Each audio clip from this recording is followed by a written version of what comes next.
கலைஞர் வந்து விஜயகாந்த வந்து கட்சியில சேர்த்து பதவி கொடுக்குறது. கட்சியில் உங்களுக்கு சொல்லி ஏதாச்சும் ஒரு வாரியம் தட்டுமையா, ஏதாச்சும் பொறுப்பு தட்டுமையா அப்படிலாம் கேட்டிருக்காரு. நெகிழ்ந்து போய் கேட்டிருக்காரு. அது எப்போனா உங்களுக்கு வந்து அந்த ஒரு எதிர்கட்சி தலைவராக இருக்கும்போது அவருக்காக ஒரு கடற்கரையில் ஒரு பொன் விழா நடத்தினாங்க. இவருக்காக கலைஞருக்காக ஒரு பொன் விழா நடத்துகிறாரு. பொன் விழாவில் பீச்சில் உங்களுக்கு வந்து போலீஸ் பாதுகாப்பு பெருசாக இல்லை. அம்மாவோ யாரோ இது இருந்தாங்கன்னு நினைப்போம். ஜெயலலிதாவோ எம்ஜிஆரோ இருந்தாங்கன்னு ஜெயலலிதா இருந்தாங்கன்னு நினைக்கிறேன். ஜெயலலிதா எம்ஜிஆர் யாரும் இருந்தாங்க. அப்போ போலீஸ் பாதுகாப்பு பெருசாக இல்லை. நடிகர்கள் வர்றாங்க, நடிகைகள் வர்றாங்க. எப்படி பாதுகாப்பு? அந்த வந்து இவரே வந்து சில ஆட்களை வச்சு, ஸ்டண்ட் நடிகர்களை வச்சு பாதுகாப்பு வச்சு அங்கே வந்து ஒரு தங்க பேனா கொடுத்தாரு. ஒரு எதிர்கட்சி தலைவரை கூப்பிட்டு ஒரு மிகப்பெரிய பாராட்டு பொன் விழா நடத்தி ஒரு தங்க பேனா கொடுத்து அந்த கட்டிங்ஸ்லாம் இருக்கும். அதெல்லாம் கொடுக்கும்போது அவர் மிரண்டு போயிடுறாரு. ஏன்னா ஆரம்பத்துலேருந்து அண்ணன் அவர் கூடவே இருக்கார். அவர் சார்ந்தே கட்சிகள் சார்ந்த விஷயங்களே வர்றாரு. நிறைய திமுகவுடைய ஆதரவு நடிகராகவே இருக்கார். ஏறக்குறைய எம்ஜிஆர் எப்படி அந்த மாதிரி இருக்கார். அப்படி இருக்கும்போது மறுநாள் வந்து கூப்பிட்டு பேசுகிறார். ஐயோ விஜய் வாயா, நல்லா இது பண்ணியிருக்கேயா அப்படின்னு பாராட்டுறாரு. அதுக்கு பிறகு அவருங்க ஜெயிச்சு வரும்போது கூப்பிட்டு கேட்குறாரு, ஐயா உனக்கு ஏதாச்சும் நான் பண்ணலான்ட்டு இருக்கேன்யா, சொல்லியா, ஏதாச்சும் நீ பதவிக்கு வரியா, பொறுப்பு கொடுக்கணுமா, இல்லாட்டி மேலவை இது பண்ணுறியா? அண்ணே அதெல்லாம் வேணாம்னே, உங்கள் அன்பு மட்டும் போகிறோம்னேன்னு வர்றாரு. இது என்கிட்ட சொல்லியிருக்காரு, பட்ட சொல்லியிருக்கார். அதே மாதிரி இந்த வானத்தை போல படத்தில் பாராட்டும் போது என்கிட்ட சொல்லியிருப்பார். வானத்தை போல படம் பண்ணும்போது நான் தொடர் எழுதினேன் இப்போ குங்குமத்தில். அப்போது வந்து அவர் குங்குமம் படிச்சுட்டு வானத்தை போல ஃபங்க்ஷனில் கலைஞர், முதலமைச்சர் கலைஞர் பேசுகிறாரு. என் தம்பி விஜயகாந்தும் என்னை போலதான் இந்தி எதிர்ப்பு போராட்டத்தில் கலந்து கொண்டவன், தமிழுக்காக உயிரை கொடுக்கக்கூடியவன் பாராட்டி பேசுகிறாரு. ஸ்லாங்கிச்சு போயிடுறார். மறுநாள் வந்து என்கிட்ட ஃபோனில் பேசும். நான் வந்து தயாரிப்பாளர் சங்கத்தில் இருக்கேன். அவர் அங்கேருந்து ஃபோன் பண்ணும்போது பேசும்போது சொல்கிறாரு, சவிதா இனிமே எனக்கு எந்த விருது கிடைச்சாலும் சரி, அதெல்லாம் எனக்கு தேவையில்லை. அண்ணன் நேற்று பாராட்டினார்ல, அது ஒன்றே போகிறோம், அதுவே மிகப்பெரிய விருது எனக்கு அப்படின்றாரு. அவர் மேலே அந்தளவுக்கு பாசம். அண்ணன் தான் சொல்லுவார் இவரை கலைஞர் வந்து விஜய் அப்படிம்பார். அந்த பாசமாக விஜய் அப்படிம்பார். அந்த பாசத்தோடு கலைஞர் நேற்று சொன்னார்ல பாராட்டி, இந்த பாராட்டே பல தேசிய விருதை விட பெருசு எனக்கு. இதை இந்த மாதிரி யார் பாராட்ட முடியும்? மனம் திறந்து பாராட்டினார்ல. அவங்களுக்குள்ளால பெரிய நட்பு இருந்திருக்கு. அதுக்கு பிறகு பெரிய அளவுக்கு பிரச்சனையும் மன வருத்தங்களும் அது சின்னதாக இருந்தது, ஊதி பெருசாக்குனது. சின்ன விஷயம்தான் அது, ஊதி பெருசாக்குனது. அது வந்து அவர் மேலே பயங்கர பாசம் அவருக்கு இருந்தது. இன்னைக்கு இருந்தாலும் உங்களுக்கு பார்த்தீங்கன்னா உடல்நிலை சரியில்லாத போய் இவர் இறந்துட்டான்னு சொன்ன பிறகு வந்து குலுங்கி எழுந்திருப்பார் இந்த இதில். அந்தளவுக்கு பாசம். ஏன்னா இவர் வந்து எம்ஜிஆரால் பாதிக்கப்படாமல் அந்த இடத்துல எம்ஜிஆருக்கு எதிராக ஒருத்தர் நின்று ஜெயிச்சதுங்கிறது யாரால? திமுகவில் ஆதரவு இவருக்கு இருக்குங்கிறனால எம்ஜிஆர் அவர் தொடவும் இல்லை, ஒன்றும் பண்ணிக்கல. அவருக்கு எதிராகவே வந்து நீங்கள் இதுக்கு போகிறாரு, அந்த இலங்கை தமிழர் பிரச்சனைக்கு ஊர்வலம்லாம் போகிறாரு. கலைஞர் சிஎம், இவர் எம்ஜிஆர் சிஎம்மாக இருக்கும்போது அப்போ வந்து யாரை விட்டுருவாங்களா? உங்களுக்கு ஏதாவது பிரச்சனை பண்ணி தூக்கி போட்டுருவாங்க. ஆனால் வந்து கலைஞர் இவர் பின்னாடி இருக்கனால அவரும் கண்டுக்கவே இல்லை. அவரை விட்டுரு, ஒன்றும் பண்ணிக்காத, இங்கே தொட்டா அங்கே இதாகும், வேண்டாம் அப்படி. அந்த அளவுக்கு அவர் அந்த பாதுகாப்பாக இருந்துச்சு. அந்த கட்சியும் அவருக்கு ஒரு பாதுகாப்பாக இருந்தது. அந்த கட்சியுடைய ஆளாக வந்து வளர்ந்தார். மக்கள் மத்தியில் ஈஸியாக போனார், பல இடங்களில் போனார். இல்லை திமுக சார்பாகத்தான் அந்த கொள்கைகளுடைய அடிப்படையில் எம்ஜிஆர் அவர்கள் ஆட்சியில் இருக்கும்போது அதை திமுக சார்ந்த இவருடைய அந்த கொள்கை தான் அவருடைய இதில் இருக்கும். அதாவது இயன்றவரை செய்வோம் இல்லாதவருக்கே அப்படின்னு கலைஞருடைய இதுதான் அது. அதே மாதிரி தமிழன் என்று சொல்லடா, தலை நிமிர்ந்து நில்லடா, இதெல்லாமே அவருடைய கோஷங்கள், மன்றத்தினுடைய கோஷங்கள். இதெல்லாம் வந்துமே இவர் கலைஞருடைய இதில் இருக்கும் ஃபுல்லாக. அந்த முரசொலிகள்லாம் இருக்கும். அதெல்லாம் இது கோட் பண்ணியிருப்பார். ஆனால் அது தன்னுடைய கொள்கையாக வச்சுருப்பார் அவர். இயன்றவரை செய்வோம் இல்லாதவருக்கே. அப்புறம் வந்து தமிழன் என்று சொல்லடா, தலை நிமிர்ந்து, அதெல்லாம் கோஷங்கள் வரும் எல்லா இடத்துலையும். தமிழ் தமிழ் அப்படிங்கிற உணர்வு எல்லாம் பெரிய இது வரும். அது காரணம் என்ன, இவர் கலைஞர் கூட இருந்ததுனால அந்த தமிழ் உணர்வு அப்படியே பொங்கி வந்தது. அது அப்படியே இன்னைக்கு வரைக்கும் அவருக்கு அந்த பேர் வந்து தமிழ் உணர்வுக்காக அந்த பேரெல்லாம் இருக்காது. அதாவது இலங்கை தமிழர்களே வந்து இவர் கூப்பிட்டுலாம் பேசியிருக்காங்க. ஒரு முறை பிரபாகரன் குரூப்பே ஒரு முறை வந்து சந்திச்சிருக்கு இவர். அமெரிக்காவில் எங்கேயோ போய் சந்திச்சிருக்கு. அவருடைய மைத்துனர் சுதீஷ் சொன்னார், வந்து சந்திச்சிருக்காங்க. என்ன அப்படின்னா, ராஜு இதானதுலேருந்து எங்கள் பேர் கெட்டு போயிருக்கு, நீங்கள் கொஞ்சம் இது பார்த்து இது பண்ணணும் அப்படின்னு. வக்காளி இவர் இப்படியே சொல்லியிருக்கார். வக்காளி அவரை அடித்ததை அடிச்சிங்க, வேறு இடத்துல போய் அடிக்க வேண்டியதானையா, தமிழ்நாட்டில் யார் உங்களை வந்து அடிக்க சொன்னது அவர்னா அப்படி இப்படின்னு சொல்லியிருக்கு. அதெல்லாம் இல்லை, நாங்கள் இல்லை தமிழ்நாட்டுக்குள்ளே வந்து பண்ணது தப்பு தானையா அப்படின்னு சொல்லி அதை பயப்படாமல் சுற்றியும் கன் வச்சுட்டு இருக்காங்க. இவர் பயப்படல, வக்காளியே அந்த மதுரை ஸ்லாங்லேயே சொல்லி நாங்கள் பயந்துட்டோம் அப்படி சுதி சொல்கிறாரு. நாங்கள் நடுங்குறோம், இவர் 10 வந்து AK-47 வச்சுருக்காங்க, இவர் பயப்படாமல் வக்காளின்னு இப்படி பேசுகிறாரு, தமிழில் பேசுகிற மாதிரி பேசுகிறாரு பயப்படாமல். இல்லை நாங்கள் சரி நான் பார்த்துக்கிறேன் அப்படின்ட்டு வந்தார் அப்படின்னு அந்த ஒரு இதுவும் உண்டு. அது தமிழர்கள் மேலே இந்த ஈழத் தமிழர்களும் எல்லாரும் பாசம் வரும், மிகப்பெரிய மரியாதை. இல்லை, மக்கள் மீது இயல்பாகவே அவருக்கு ஒரு அக்கறை இருந்தது. இன்னொன்று அவர் சிஸ்டமேட்டிக்காக அந்த மன்றங்களை வச்சுருந்தது. அதன் நிமித்தமாகத்தான் உடனடியாக ஒரு நல்ல செயல்படக்கூடிய மன்றங்கள். எனக்கு தெரிஞ்ச அந்த மன்றத்தில் அத்தனை பல பேர் போவாங்க. ஒவ்வொரு ஊராக போயிருக்கிறது. நான் வந்து என்கிட்ட நிறைய அந்த ஃபோட்டோஸ் இருந்தது, அவர்கிட்டே இருக்குல்ல இந்த ஃபோட்டோஸ்லாம் நான் என்கிட்ட இருந்தது.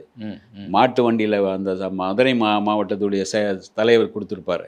அவர் மாட்டு வண்டியில் போனது, அங்கே போய் சங்கம் திறந்தது, அந்த மாட்டு வண்டியிலே வந்தது, கடகடன்னு ஆடுற மாட்டு வண்டி, ஒரு ரோடு இல்லாத இது.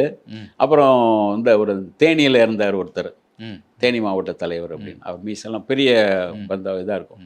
அவர் வீரவாள்னா கொடுத்துருப்பாரு. அங்கே ஒரு தேனியில் போனாலும் இவருக்கு மிகப்பெரிய கூட்டம் இருக்கும். திண்டுக்கல் போனீங்கன்னா அங்கே மிகப்பெரிய கூட்டம். மதுரை சைடு அந்த சைடு எங்கே பக்கம் போனாலும் அவ்வளோ ஒரு ரசிகர்கள் மன்றங்க அவ்வளோ பெருசாக இருக்கும். மன்றத்தில் இருந்தவங்களெல்லாம் இவரும் ரொம்ப மதிச்சார். ஆமாம். இப்போ மற்ற மன்றங்கள் எல்லாரையும் நம்ம சொல்ல முடியாது. சிலர் வந்து தங்களுடைய புகழை மட்டும் பரப்பணும் அப்படிங்கிறதுக்காகவே திரைப்பட மன்றங்களாக ஆரம்பித்து, ரசிகர் மன்றங்களாக ஆரம்பித்து அதோடு விட்டுருவாங்க. அவங்க செலவில் பண்ண சொல்லுவாங்க. ஆனால் இவர் செலவுக்கு இது பண்ணுவார். மன்றத்தின் மூலமாக இதை பண்ணுங்க அதை பண்ணுங்க, அதை உதவிகள். இங்கே வந்து ஒரு 25 தையல் மிஷினில் ஓகே கூப்பிடு, 25 கொடுத்துட்டு இந்த 25 பேருக்கு இந்த மாதிரி ஹாஸ்பிட்டல் ஓகே இது பண்ணி மருத்துவமனைகளுக்கு எல்லாமே இதை பண்ணிட்டு இருப்பார். அதனால் உங்களுக்கு ஈஸியாக வந்து மக்கள் மத்தியில் போக முடியும். அவரால் இல்லாட்டி அந்த தர்மம் செய்கிற ஒரு எண்ணம் இருக்குல்லையா, எம்ஜிஆருடைய வெறி பிடிச்ச ரசிகன். அண்ணா திமுக மீதும் தமிழ் உணர்வின் மீதும் மிகப்பெரிய பற்று உள்ளவர். அப்படி தான் அது வளர்ந்தது. அது தமிழ் பற்றும் தர்மம் செய்கிற எண்ணமும் இருக்குல்லையா, அதுதான். ஏன்னா அவங்க அங்கே வந்து சாப்பாடு போட்டாங்கன்னா இவர் தான் அந்த இப்ராஹிம் ராவத்தர், அவர் தான் அங்கே பார்த்துக்குவார் மன்றங்கள். அவர் இருக்கிற வரைக்கும் அந்த மன்றத்தில் யார் வந்தாலும் சாப்பாடு, அசிஸ்டன்ட் டைரக்டர்கள் வந்தாலும் சாப்பாடு, பத்திரிகையாளருக்கு போனாலும் சாப்பாடு, அதெல்லாம் இருக்கும். அது என்கிட்ட வந்து ஒரு ஷாம்னு ஒரு ஓவியர், அவர் வரைஞ்ச ஓவியம் என்கிட்ட இருக்குது, தரேன் உங்களுக்கு. அவர் வந்து அவர்கிட்ட ஒரு அனுபவம் சொன்னார். அவர் வந்து ஒரு ஓவியராக வளர்ந்து வர்ற காலகட்டத்தில் சென்னைக்கு வந்திருக்கார். சில படங்கள் சில ஓவியர்கள் என்ன பண்ணுவாங்கன்னா, உங்களை மாதிரி ஒரு படம் வரைஞ்சி நீங்கள் ஒரு ஃபெமிலியராக இருக்கீங்கன்னா உங்கள்கிட்ட சைன் வாங்குவாங்க. சிவகுமாரெலாம் அந்த மாதிரி பண்ணியிருப்பார். இவரும் அதே மாதிரி சில ஃபோட்டோஸ்லாம் வரைஞ்சிட்டு வந்து சிவகுமாரை மீட் பண்ணி இவர் மீட் பண்ணி கையெழுத்தான் வாங்கியிருக்காரு. சிவகுமார் மீட் பண்ணுறப்ப விஜயகாந்த் ஆஃபீஸ் பக்கம் தான் ஐயா, ராஜபாதர் ஸ்ட்ரீட்னு சொல்லி வந்திருக்காரு. வந்து பார்த்தா விஜயகாந்த் வரைஞ்ச படம் கொண்டு வந்திருக்காரு, ராவுத்தர்கிட்ட காட்டியிருக்காரு. நல்லா வரைஞ்சிருக்கீங்க தம்பி, சூப்பராக கேப்டன் வரைஞ்சிருக்கீங்க, சாப்பிட்டீங்களா நீங்கள்? இல்லையா அப்படியே தம்பியை கூப்பிட்டு போய் பிரியாணி வந்து அவர் சொல்கிறாரு, நான் யாருன்னே தெரியாது, படம் வரைஞ்சேன், அவர்கிட்ட ஒரு சைன் வாங்க கேப்டன்கிட்ட இருந்த ஒரு சைன் வாங்கன்னு போனேன், என்ன கூப்பிட்டு போய் சுட சுட பிரியாணி பிரியாணி கொடுத்தாங்க சார். நான் யாருன்னே தெரியாது, சுட சுட பிரியாணி சாப்பிட்டு வந்தேன் சார். நான் யாருன்னே தெரியாது, ஒரு ஓவியன், அவ்வளோதான். அப்புறம் வந்து தம்பி நாளைக்கு வாங்க, தம்பி கேப்டன் வருவார், நீங்கள் பார்க்கலாம் அப்படின்னு சொல்லி அனுப்பினார் இப்ராஹிம் ராவத்தர் அப்படின்னு. இது இயல்பாக இப்படி ஒரு இதுதானே இது. நீங்கள் யாருன்னே தெரியல, பசியாக இருக்கீங்க, வாங்க சாப்பிட்டு ஆமாம், யார் வந்தாலும் அவங்கள வந்து அக்கறையோட கவனிக்கிறது அது இருந்தார். அது பசியோட போகக்கூடாது அப்படிங்கிற ஒரு எம்ஜிஆர் வீட்டில் அந்த மாதிரி இருக்கும். எம்ஜிஆர் வீட்டில் பார்த்தீங்கன்னா எம்ஜிஆர் இருக்கிற வரைக்கும் ஒரு நாளைக்கு 150 பேர் சாப்பிடுவாங்க. வீட்டில் இருக்கிற வேலை பார்க்குற ஆட்கள் இல்லாமல் வர்றவங்க போகிறவங்க 100 பேர் சாப்பிடுவாங்க. அந்த மாதிரி தான் இதில் வந்து இங்கே கொஞ்சம் அந்த பேட்டர்ன் தான் இவர் படித்தார். அந்த பேட்டர்ன் எடுத்துகிட்டு எம்ஜிஆர் பாணியில் கொஞ்சம் சில பேருக்கு சாப்பாடு போட்டு செலவு பண்ணார். அதனால தான் உங்களுக்கு இவர் வந்து அந்த ஹோட்டலில் இவருக்கு சீட்டாட வாய்ப்பு கொடுத்த அவரை வந்து ரசிகர் மன்ற தலைவராக மாற்றினார். அப்படியா? ஆமாம்.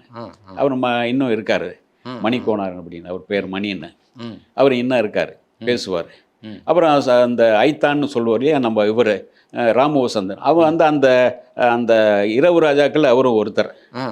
அங்கே தான் அவருடைய ராணி டெக்ஸ்டைல்ஸ்னு ஏதோ ஒரு கடை, அந்த கடையில் இருப்பார். அவர் தான் செயலாளர். அவர் கடைசி ஐத்தானுடைய பேச்சு தான். ஐத்தான் என்னடாப்பா சொன்னார், ஓகே சொல்லுறார். ஐத்தான் சொன்னால் ஓகே போ அப்படின்னு. அந்த அளவுக்கு அவர் மேலே மரியாதை. இப்போ ஒவ்வொருத்தர் இந்த மாதிரி கண்ணன் ஒருத்தர் இருந்தால் ஒரு பையன் இருப்பார், அசிஸ்டண்டாக இருக்கு. இவர் எல்லாமே அந்த ரசிகர் மன்றத்தை சேர்ந்தவங்க. இவங்க எல்லாமே ரசிகர் மன்றத்தில் ஓகே பண்ணிட்டாங்கன்னா உடனே அங்கே உதவி கொடுக்கும். அந்த மாதிரி அப்படி நம்பிக்கைக்குரிய ஆட்களை வந்து சுற்றி வச்சிருந்துருக்கு. எல்லாருக்கும் சம்பளம் கொடுத்து ஒவ்வொருத்தருக்கும் சம்பளம் கொடுத்து எல்லாருடைய வாழ்க்கையும் பார்த்துருக்காரு, பொருளாதார விஷயங்களை எல்லாம். நம்ம தொடர்ந்து பேசுவோம் சார். உண்மையிலே அவர் பேசப்பட வேண்டிய ஒரு நபர், மனிதநேயமாக இருந்தாலும் சரி, திரைப்படத்துறையில் அவர் செஞ்ச பல்வேறு விஷயங்கள் இன்னைக்கும் பலரும் பேசக்கூடிய ஒரு விஷயமாக இருந்து கொண்டிருக்கிறது. என்னுடைய ஃபோட்டோ கடைசியாக ஒரு முறை ஃபோட்டோ எடுத்திருப்பேன். என்னுடைய வாழ்க்கையை வரலாறு எழுதிட்டு ஒரு ஃபோட்டோ எடுத்திருப்பேன். இதில் இருக்கும் அந்த ஃபோட்டோஸ் பார்த்தீங்கன்னா, ஃபர்ஸ்ட் நக்கீரன் ரிப்போர்ட்டர் தான் வந்து அவர் பேட்டி எடுத்துகிட்டு ஃபோட்டோ எடுத்தார். ஒரு வீட்டில் ஃபோட்டோ இப்படி தோளில் கை போட்டார். சார் கேப்டன் அவர் சிரிக்கவே மாட்டேங்கிறார், உங்களை பார்த்து பயப்படுறேன். என்ன சவிதா பயமா உங்களுக்கு, சிரிங்க அப்படின்றார். அப்படி சிரித்த மாதிரி வேற ஏதாவது எழுதிடக்கூடாதுன்னு அப்படி சிரிக்கிறேன். அடுத்தது கடைசியாக வந்து அவருடைய உடல்நிலை சரியில்லாமல் அமெரிக்காவிலேருந்து போயிட்டு வந்த பிறகு இங்கே எடுக்கிறோம். மஞ்ச சட்டை போட்டு போயிருந்தேன். என்ன ரவி அப்படின்னு, சவிதா சார். ஓ சவிதா நல்லா இருக்கீங்களா சவிதா அப்படின்னு அந்த ஒரு கொஞ்சம் கவனம் பிசுக்காயிட்டு மறுபடியும் இதாகிட்டு கடைசியாக பேசுகிறார். நம்ம கடைசியாக அதனுடைய சினிமா பத்திரிகையாளர்கள்லாம் மீட் பண்ணி ஒரு டின்னர் கொடுத்தா, டின்னர் சாப்பிட்டுலாம் வந்திருக்கோம். அதெல்லாம் எல்லாரையும் கூப்பிட்டு இது பண்ண கூப்பிட்டு அவர் கூட பழகினவங்க உடல்நிலை சரியில்லாத நேரம் சரியில்லாமல் தேறி வந்த பிறகு லீ கிளப்பில் கூப்பிட்டு இதெல்லாம் பண்ணியிருப்பார். அதான் எடுத்திருப்பேன் நான் ஒரு கடைசியாக ஒரு அது ரொம்ப மகிழ்ச்சியாக அந்த பழகிய ஆட்களோட எல்லாரும் கூட நம்ம முன்னால் இருந்தது பழகினது, அந்த ஆட்களை மறுபடியும் கூப்பிட்டு பேசுறதுங்கிறது. ஆமாம், அது பத்திரிகையாளர் மத்தியில் பேசும்போது நல்லா காமெடியாக நல்லா பேசுவார். அதெல்லாம் பேசுவார், சிரிச்சுக்கிட்டே இதெல்லாம் பேசுவார். நான் சொல்லியிருப்பேன், கேப்டன் இப்போ அரசியலுக்கு வந்த பிறகு நீங்கள் நல்லா படிக்கணும்னு சொல்லுவோம், அதெல்லாம் முடியாது அவரால்.